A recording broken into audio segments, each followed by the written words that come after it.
Si une nuit, toute ton épargne disparaissait, pas à cause d'un hack, mais à cause d'un gouvernement, d'une guerre ou d'une crise importante, entre la guerre en Ukraine, les tensions à Taïwan, les conflits au Moyen-Orient et une dette publique devenue incontrôlable en France, crois-moi, le risque est bien réel. Alors au risque d'être alarmiste, mieux vaut prévenir que guérir. Dans cette vidéo, je vais essayer de te donner un maximum de stratégies, à la fois concrètes et efficaces, pour protéger au mieux ton argent et agir avant qu'il ne soit trop tard. Mais juste avant ça, pense à liker la vidéo pour soutenir mon contenu. Bienvenue sur S'émanciper.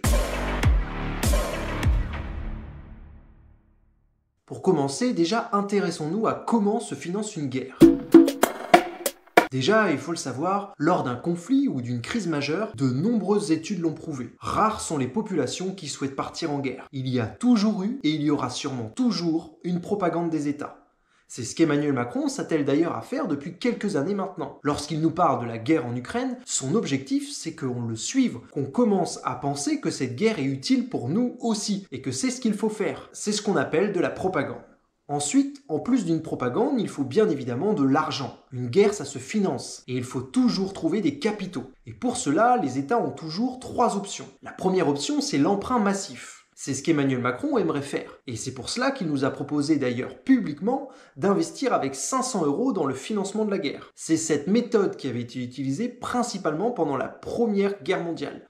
En effet, la France avait alors levé énormément d'argent via ce qu'ils appelaient des emprunts patriotiques. Si tu as un peu écouté le discours d'Emmanuel Macron, je pense que ça devrait te rappeler quelque chose. Je le dis ici pour que tu le saches, et ce sera le cas aussi avec la proposition de Macron, mais ces emprunts, les emprunts patriotiques, n'ont jamais été totalement remboursés. Et à aucun moment cet investissement n'a été rentable. C'est ce qu'on appelle une arnaque d'État. Et ce sera le cas avec ce que Macron te propose. Sois-en certain. Et de toute façon, même si historiquement ça n'a absolument jamais été le cas, si jamais cela fonctionnait, si ces investissements te rapportaient quelque chose, l'inflation que la guerre va provoquer, de toute façon, va réduire à zéro les intérêts que tu vas réaliser. À titre d'exemple, pour financer le grand plan européen de 800 milliards d'euros que l'Europe prépare, la BCE est en train de racheter les dettes des États. C'est-à-dire qu'elle est en train de faire de la création monétaire indirecte. Et cela a pour effet que dès aujourd'hui, chaque euro en circulation va perdre instantanément de la valeur.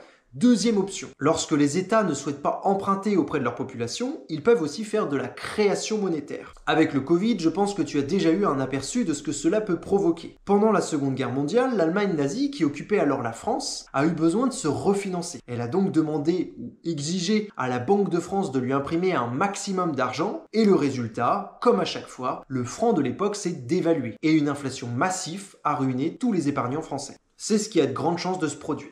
Troisième et dernière option, c'est ce qu'on appelle les mesures d'exception. Ça, c'est sûrement le pire, et c'est ce qui devrait t'inquiéter en premier. En laissant ton argent à la banque, il y a un risque réel pour ton épargne. En effet, et tu pourras le vérifier dans les textes de loi, l'État français a le pouvoir de geler temporairement un compte bancaire. Il peut aussi instaurer des prélèvements jusqu'à 25% sur ton épargne et lancer des réformes monétaires sans aucune limite. Et ça s'est déjà produit en 1945. Et ce n'était pas l'Allemagne nazie, c'était l'État français. Et aujourd'hui, cela pourrait revenir sous différentes formes.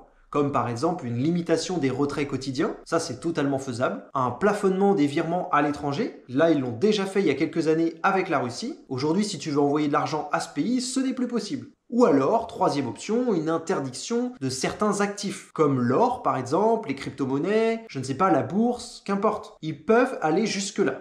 S'il te faut donc retenir une seule chose de tout ce que je viens de te dire, c'est qu'il y a de grandes chances que, tout comme moi, tu ne souhaites pas cette guerre. Il y a aussi de grandes chances que tu subisses de la propagande de la part de ton État, qui va tout faire pour essayer de te contraindre à cette guerre. Pour cela, ton État va te proposer soit des arnaques, soit des impressions monétaires massives, ce qui dans un cas comme dans l'autre va créer une inflation incontrôlable, ou alors il va se rendre sur ton compte bancaire et va saisir directement ton épargne.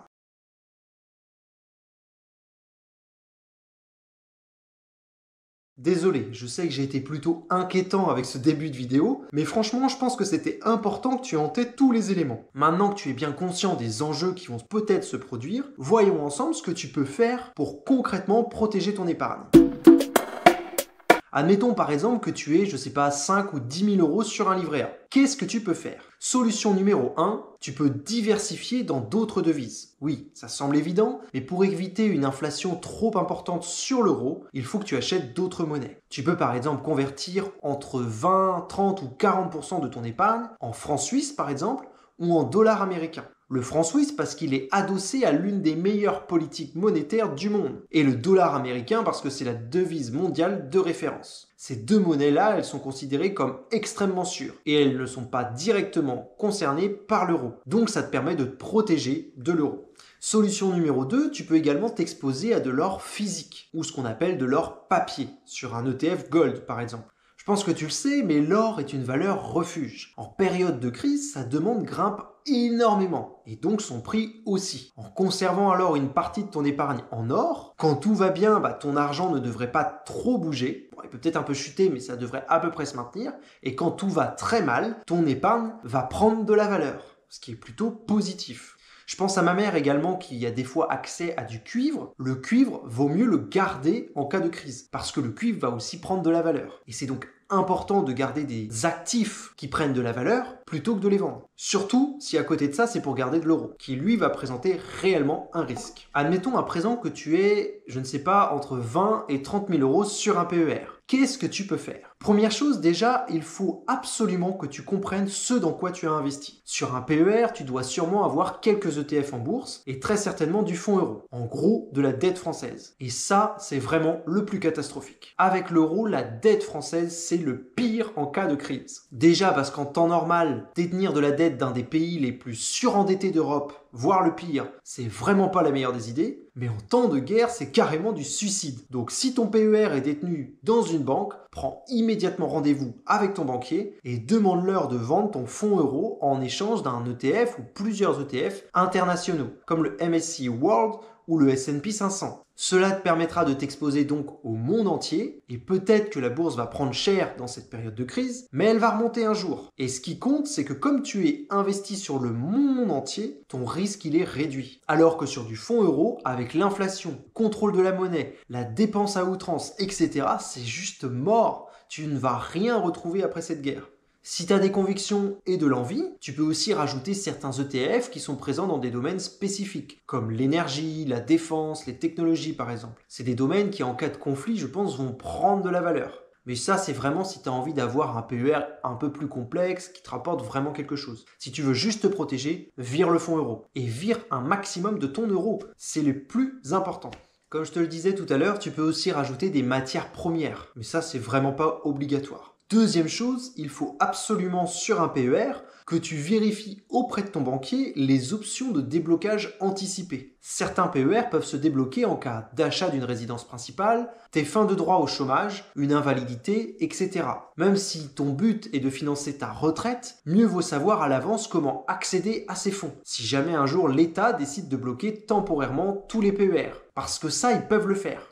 En parallèle de ton PER, je te conseille vraiment de mettre une partie de ton épargne dans autre chose. Ça peut être différentes devises, ou alors de l'or, ou de l'immobilier, des cryptos, du vin, des terres, etc. Ce que tu veux. Mais ne mets pas tout sur ton PER. L'important, c'est de comprendre qu'un PER est un produit qui est réglementé par l'État français. Il présente donc un risque majeur en cas de crise.